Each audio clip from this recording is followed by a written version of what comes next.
دنیا میں عیسائی بھی موجود ہیں، عیسائیوں کے پاس عیسیٰ کی تصویر موجود ہے، یہودیوں کے پاس موسیٰ کی تصویر موجود ہے، داؤدیوں کے پاس داؤد علیہ السلام کی تصویر موجود ہے، ابراہیم کو ماننے والوں کے پاس ابراہیم کی تصویر موجود ہے، سب نے ہندو بھائیوں کے پاس کرشن جی کی، رام چندر جی کی، شنکر جی کی، گنیش جی کی، ان کی تصویریں موجود ہیں۔ اگر دنیا میں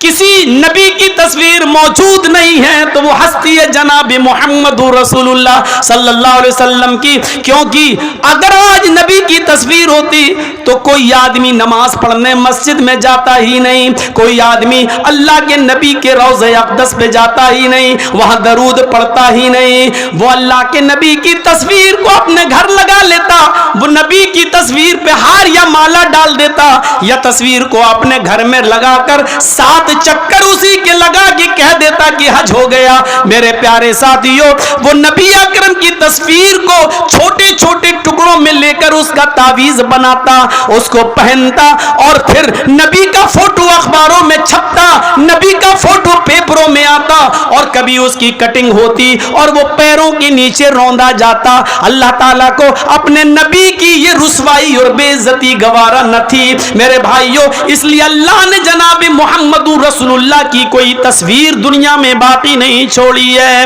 نبی کا کوئی فوٹو باقی نہیں چھوڑا، بلکہ نبی کی زبان سے یہ کہلوا دیا، ان اشد الناس عذابا یوم القیامہ المصورون۔ دنیا میں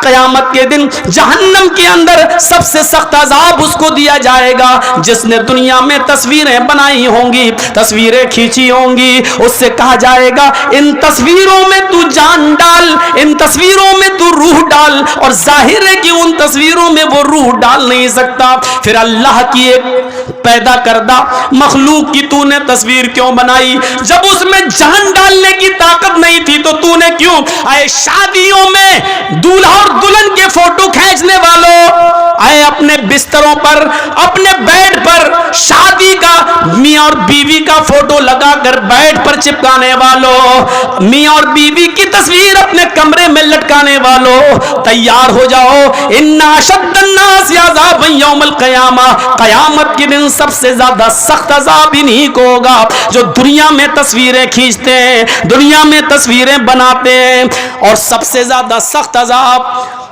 اکلت بسلیوت بجہنم یومئذ لہا، قیامت کے دن جہنم کھینچ کر لائی جائے گی، جہنم کے اندر 70,000 لگامیں پڑی ہوں گی اور جہنم کو کھینچ کر لایا جائے گا۔ جب جہنم کو کھینچ کر لایا جائے گا جہنم چیخ رہی ہوگی، اور سنو، ہاں سنو، قرآن سننے کے لیے بلایا، حدیث سننے کے لیے جرجیس کو دعوت دی تو سنو،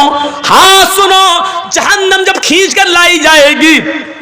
اللہ کہے گا اے جہنم کیا چاہتی ہے؟ جہنم چیخے گی اور کہے گی اکلت بسلاس، اے اللہ میرے اندر 3 قسم کے لوگوں کو پہلے ڈال، 3 گناہگاروں کو میرے اندر پہلے ڈال۔ اللہ کہے گا اے جہنم بتا تیرے اندر 3 کون سے گناہگاروں کو ڈالو؟ سب سے پہلے وہ نام لے گی،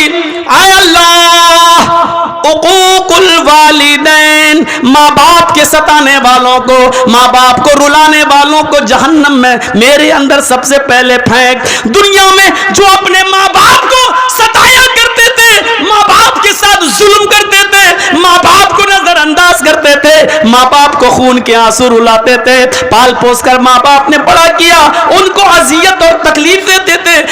ان کو تو جہنم کے اندر میرے پیٹ میں پہلے ڈال۔ اللہ جہنم کی خواہش پوری کرے گا اور ماں باپ کے نافرمانوں کو جہنم کے اندر ڈال دیا جائے گا۔ پھر جہنم کہے گی شیخ زان، اے اللہ میرے اندر بوڑھا آدمی جو دنیا میں زنا کرتا تھا، بوڑھے لوگ جو دنیا میں زنا کرتے تھے، بڑھاپے کے باوجود وہ لڑکیوں کی جسموں سے کھیلا کرتے تھے، ان کی عزتوں کو تار تار کرتے تھے، ان کو بہلا پھسا کر اور ان کو غلط کام کے لیے آمادہ کرتے تھے، اے اللہ ان بوڑھے ان بزرگ زناکار لوگوں کو تو میرے اندر ڈال۔ نوجوان سے تو ایک بار غلطی ہوتی ہے، وہ جوانی کا نشہ ہے، حالانکہ وہ بھی جہنم میں سزا بھگتیں گے، وہ اپنے حساب کتاب کے بعد جہنم میں جائیں گے، لیکن جہنم جن کو مانگ رہی ہے وہ کہہ رہی ہے کہ میرے اندر بوڑھے زناکاروں کو، بوڑھے زانیوں کو تو میرے اندر ڈال، جنہوں نے بڑھاپے کے بعد بھی، جبکہ اس عمر میں شہوت کم ہو جاتی ہے، اس عمر میں شہوت کی کمی ہو جاتی ہے، اس کے باوجود انہوں نے لڑکیوں کی عزت سے کھلواڑ کیا۔ اے اللہ اس بوڑھے زانی کو تو جہنم کے اندر ڈال۔ اللہ بوڑھا زنا کرنے والے بوڑھوں کو بھی جہنم کے اندر ڈال دے گا۔ کہ اللہ ایک مخلوق اور رہ گئی ہے تو اس کو بھی میرے اندر ڈال۔ اللہ کہے گا بتا کون سی مخلوق ہے؟ المصورون۔ جہنم چیخ کر کہے گی تصویر بنانے والوں کو، تصویر کھینچنے والوں کو، فوٹو بنانے والوں، فوٹو کھینچنے والوں کو اللہ جہنم مطالبہ کرے گی، جہنم پوچھے گی، جہنم اللہ سے مانگے گی، اور اللہ جہنم کی فریاد پوری کرے گا، اور جہنم میں ان تصویر بنانے والوں کو، تصویر کھینچنے والوں کو بھی ڈال دیا جائے گا۔ ایک چیز ہوتی ہے مجبوری میں کسی چیز کی اجازت دینا، پاسپورٹ بنوانا ہے ضرورت ہے، آدھار کارڈ میں آپ کا فوٹو لگنا ہے ضرورت ہے، کھینچ سکتے ہو، بینک میں پاس بک کے اندر اور بینک میں آپ کا فوٹو لگنا ہے آپ دے سکتے ہیں، ڈرائیورنگ لائسنس میں آپ کا فوٹو لگے گا آپ دے سکتے ہیں، یہ چیز جائز ہے، ضرورت ہے آپ دیجئے،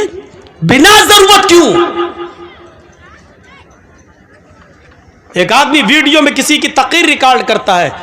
لیکن اپنے پاس رکھنے کے لیے تو غلط ہے، لیکن اس کو عام کرتا ہے اور ظاہر کرتا ہے اور دوسری جگہ پہنچاتا ہے تو ایک ضرورت ہے، کیونکہ یہ تقریر آج ذکرہ میں ہو رہی ہے تو ظاہر ہے کہ اس کو یو پی اور بہار اور اڑیسہ والے نہیں سن پا رہے ہیں، اب وہ چاہتا ہے کہ یہ تقریر جو ذکرہ میں ہوئی پورا ہندوستان سنے، پوری دنیا سنے، اور اس کو نشر کر کے دوسری جگہ پہنچا رہا ہے، تو ایسی جگہ پر اس کی ویڈیو بنا کر تقریر کی غرض سے ڈالا جا سکتا ہے۔